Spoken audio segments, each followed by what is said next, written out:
každá nerovnováha, spotreba, presvietenie, tebe jemne presvietenie otvára, sťahuje teplo, chlad, vône tvára a chuť.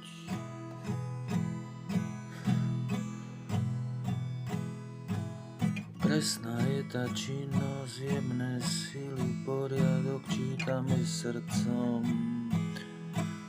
Semienko na jar, smrť.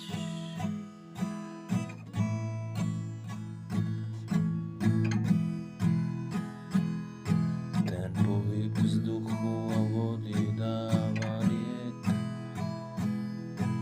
vzťahy